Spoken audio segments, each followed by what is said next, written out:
The last video on truck engines that die fast struck a nerve. Thousands of you shared your horror stories in the comments and asked us to cover more engines that belong on the avoid list. So here are 5 more truck engines with documented histories of failing early, costing a fortune to repair, and leaving their owners stranded. Every engine on this list is completely different from the last video, and the one in the number 1 spot is an engine that a lot of people are buying right now without realizing what they are getting into. Number 5. Ford 5.4-liter Triton 3-valve V8, 2004 to 2010. The Ford 5.4-liter Triton V8 in its 3-valve configuration is one of the most notorious truck engines ever produced. Ford used this engine in the F-150 from 2004 through 2010, and it came loaded with problems that could empty your bank account in a single repair visit. The most infamous issue is the spark plug design. Ford used a 2-piece spark plug that was prone to seizing in the cylinder head. When mechanics tried to remove them, the plugs would snap off, leaving the lower portion stuck in the head. Extracting a broken spark plug from a Triton head can cost $500 to over $1,000 per cylinder, and the engine has 8 of them. Beyond the spark plugs, the 3-valve Triton suffered from cam phaser failures that caused a loud knocking noise on cold starts and eventually led to poor performance and engine damage if ignored. A cam phaser replacement on the 5.4 runs $2,000 to $4,000 because of the extensive labor required. The timing chain tensioners were another weak point, and when they failed, the timing chain could jump, causing catastrophic valve to piston contact that destroyed the engine. Oil consumption was also a common complaint on higher mileage examples. Many of these trucks are now available for temptingly low prices on the used market. That low price is the bait. The repair bills that follow are the trap.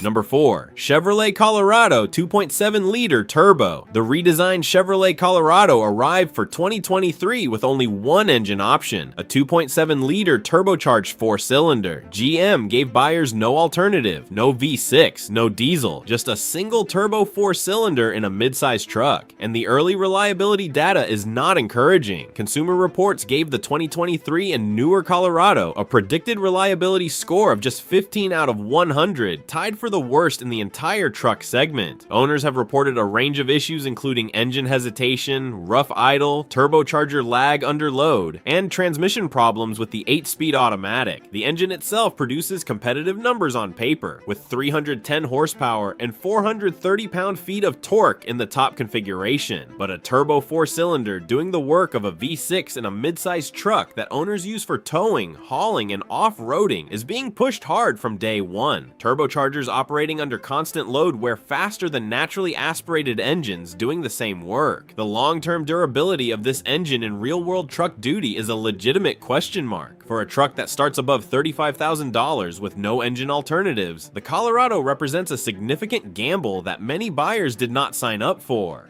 Number 3. Nissan VC-Turbo variable compression engine. The Nissan VC-Turbo is not a traditional truck engine, but it powers the Nissan Rogue, Murano, and several Infiniti models that many families use as truck alternatives for hauling and daily utility. Nissan recalled roughly 500,000 vehicles equipped with the VC-Turbo engine family in 2025 for bearing failures that could lead to complete engine destruction. This affects both the turbocharged 3-cylinder used in the Rogue and the turbocharged 4-cylinder found in the Murano, Altima, and Infiniti QX50 and QX60.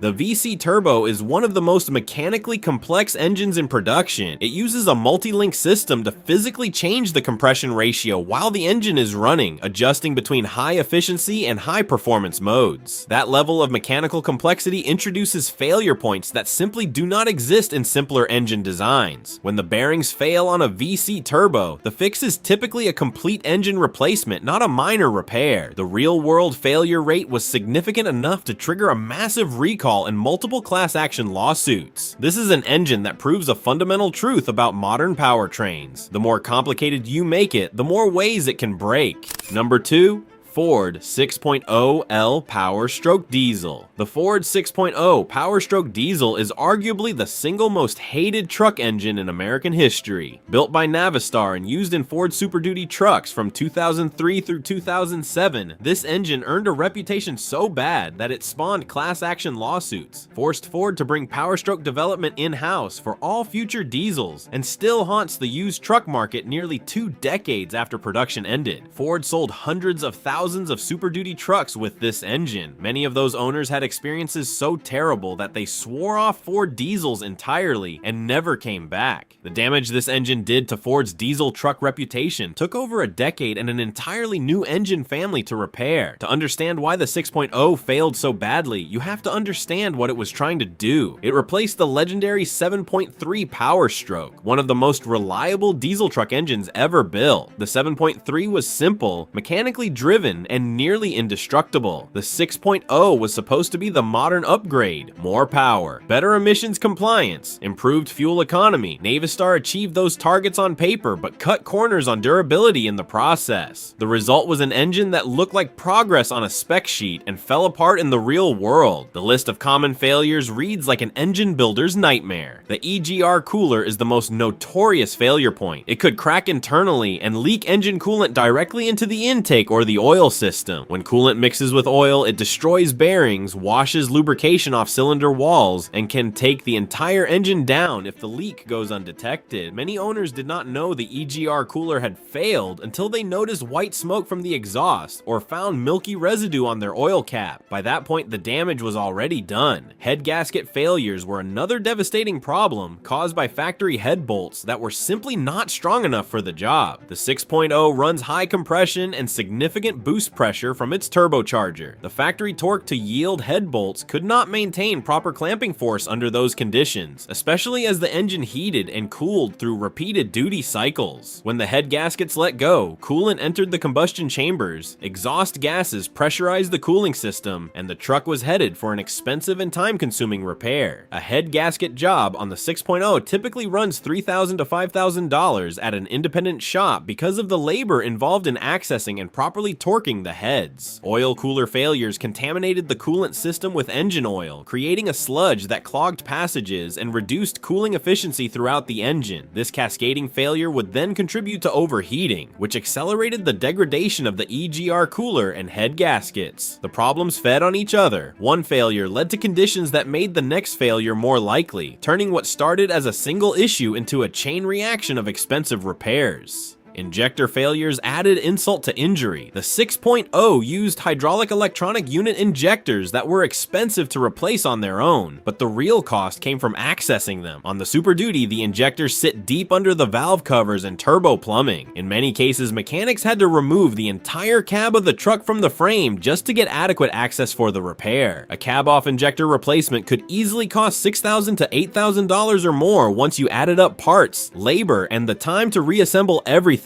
That is a repair bill that rivals the value of the truck itself on many used examples. The variable geometry turbocharger was yet another weak point. The VGT used electronic actuators and moving vanes to adjust boost levels, and those components were prone to sticking, failing, and requiring replacement at costs that made owners question why they bought a diesel in the first place. Many owners ended up spending more on repairs over the life of the truck than they paid for the truck itself. Online forums are filled with stories of owners pouring $10,000, $15,000, and even $20,000 into keeping a 6.0 running, only to have another system fail 6 months later. The engine became so infamous that an entire cottage industry of aftermarket fixes emerged. Companies began selling what they called bulletproof kits, comprehensive packages that replaced the EGR cooler with a more robust unit, upgrade the oil cooler, install stronger head studs in place of the factory bolts, and address other known weak points. A full bulletproof job can cost $5,000 to $10,000 installed, essentially rebuilding the engine's most failure-prone systems from scratch before they have a chance to fail. Some owners swear that a properly bulletproofed 6.0 is a great engine. They may be right. The underlying block and rotating assembly are solid. The Navistar-designed bottom end can handle significant power, and once the known weak points are addressed, the engine can run reliably for hundreds of thousands of miles. The aftermarket community has figured out how to make the 6.0 work, but that is exactly the problem. Any engine that requires $5,000 to $10,000 in preventive upgrades just to reach normal reliability is an engine that was not built right from the factory. The buyer should not have to engineer around the manufacturer's mistakes at their own expense. The 6.0 Power Stroke is a cautionary tale that every truck buyer should study. It proves that a new engine is not always better than the one it replaces. replaced. It proves that complexity without adequate engineering will destroy a reputation faster than anything else. And it proves that a cheap used truck is never actually cheap if the engine underneath it is a ticking time bomb. If you see a used Super Duty from 2003 through 2007 with the 6.0 diesel for a price that looks too good to be true, it is. Either the bulletproof work has already been done and the seller is pricing it fairly, or the work has not been done and you are inheriting every problem on this list. There is no in between.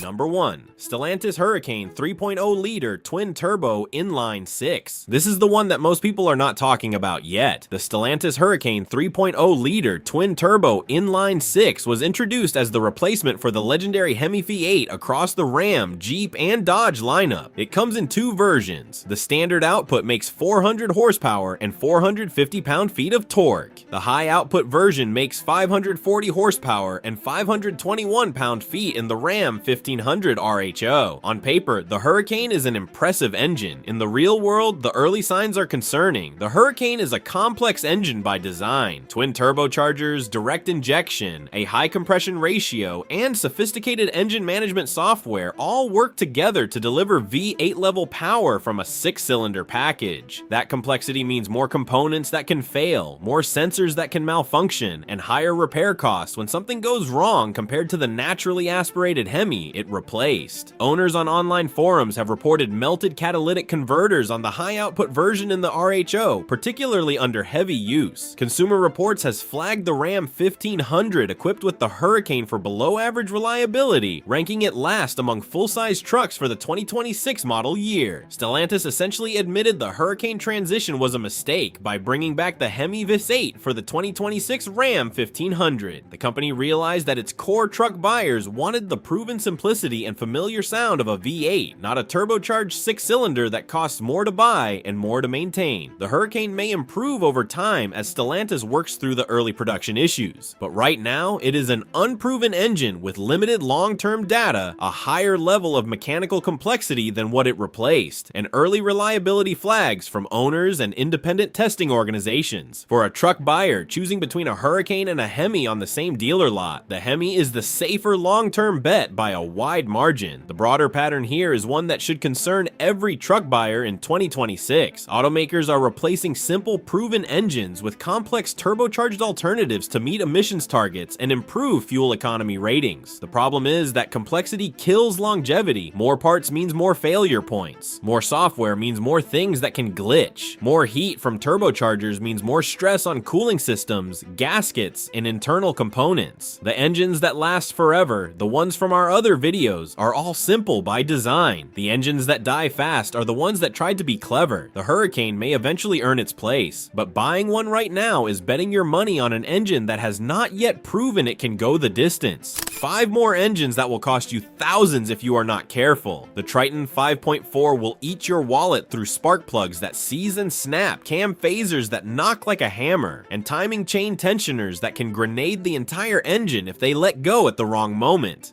The Colorado Turbo 4 is an unproven engine with the worst early reliability score in the entire midsize truck segment, and GM gave buyers no alternative engine to choose instead. The Nissan VC-Turbo turned variable compression into variable catastrophe, with 500,000 vehicles recalled for bearing failures that require complete engine replacements. The 6.0 Power Stroke remains the most hated diesel in American truck history, an engine so bad it spawned an entire aftermarket industry dedicated to fixing what Ford should have built right the first time. And the Stellantis Hurricane is an engine that the company's own management essentially admitted they should not have used to replace the Hemi, bringing the V8 back just 1 year after dropping it because buyers and dealers revolted. Between this video and the first one, we have now covered 10 truck engines with documented histories of failing early, costing a fortune to repair, and leaving their owners stranded. That is 10 engines you can now cross off your list before you ever set foot on a dealer lot or browse a used truck listing. Knowledge like this saves you thousands of dollars. A bad engine choice does not just cost you one repair bill, it costs you years of headaches, lost time at the shop, rental cars while your truck sits waiting for parts, and the slow realization that you are paying more to keep the truck running than the truck is worth. The lesson across both of these videos is the same. Complexity is the enemy of longevity. Turbos fail, variable compression systems break, cylinder deactivation collapses lifters, direct injection builds car carbon on intake valves. Variable geometry turbochargers stick and burn out. Underspec head bolts blow gaskets. Two-piece spark plug seize in cylinder heads. Every one of these failures traces back to the same root cause. The manufacturer added complexity to solve one problem and created 3 new ones in the process. Fuel economy improved by 2 miles per gallon, while repair bills increased by $5,000. Emissions got slightly cleaner, while engines got dramatically less reliable. The math does not work in the buyer's favor. The engines that go the distance are the ones that keep it simple, keep it proven, and let the engineering do the work instead of the technology. Cast iron blocks instead of lightweight alternatives that cannot handle long-term heat cycling. Forged internals instead of cost-reduced castings. Port fuel injection that keeps intake valves clean instead of direct injection that gunks them up. Naturally aspirated designs that make power through displacement and efficiency rather than through turbochargers operating at their thermal limits. Timing gears instead of chains and belts. Mechanical fuel systems instead of electronically controlled units with 100 failure modes. These are not old-fashioned ideas. They are proven engineering principles that have been delivering 300,000-mile and 500,000-mile engines for decades. Choose your engine wisely. It is the single most important decision you will make when buying a truck.